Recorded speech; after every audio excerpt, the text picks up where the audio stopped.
സുഖോട്ടന് ഇതുപോലെ ഒരു വിലക്ക് നേരിട്ട ആളാണ്, അറിയാമല്ലോ. കൊള്ളാം, അമ്മയില് അതാണ് ഏറ്റവും ചിരി. എന്തിനാ വിലക്കിയെന്ന് ചോദിച്ചാൽ അത് സുഖട്ടൻ പ്രസംഗിച്ചു, ഇല്ല ബൈലോ ശരിയല്ല അതെന്ന്, അതിന് വിലക്കിയിട്ടുണ്ട്. അപ്പൊ അതിന് അതേപോലെ തന്നെ പൃഥ്വിക്ക് നേരിട്ടിട്ടുണ്ടല്ലോ. ഇപ്പൊ എനിക്കൊന്ന് കഴിഞ്ഞ ദിവസത്തെ പ്രസ് മീറ്റ് പൃഥ്വി പറയണ്ടായി, ഞാനല്ലേ ഇതിനിരയായ ആദ്യത്തെ ആൾ. സത്യമാണ്, നുണ പറയാൻ ഞാനില്ല.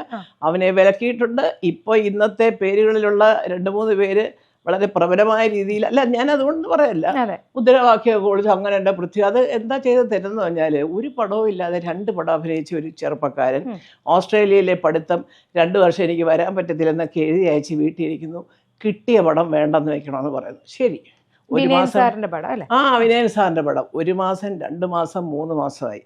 3 മാസമായപ്പോൾ ഇന്നസെൻ്റ് ഏട്ടനെ വിളിച്ച് കൂട്ടി പറഞ്ഞു. ഞാൻ പറഞ്ഞു, ചേട്ടാ അവനൊക്കെ ഇങ്ങോട്ട് വന്ന് 2 പടവേ ആയുള്ളൂ, ഇപ്പം പടം വേണ്ടെന്നൊക്കെ എഗ്രിമെൻ്റ് ഒപ്പിട്ടിട്ട് പറഞ്ഞാൽ വല്ല കേസോ വഴക്കോ ഒക്കെ വരും. അത് ശരിയാണോ? വിനയൻ സാറല്ലേ വിളിച്ചത്. വിനയൻ സാർ ഈയിടെ അടുത്ത കാലത്ത് പറഞ്ഞു, അന്നിങ്ങനെ മോനിങ്ങനെ ക്യാമറ എന്താന്നൊക്കെ ചോദിച്ചപ്പോൾ ഒരുപാട് ആക്ഷേപിച്ച് സംസാരിച്ചു. ഇന്ന് ലെൻസും കൊണ്ട് വീട്ടിലൊന്നും ആരും വരണ്ട, പോവണ്ട.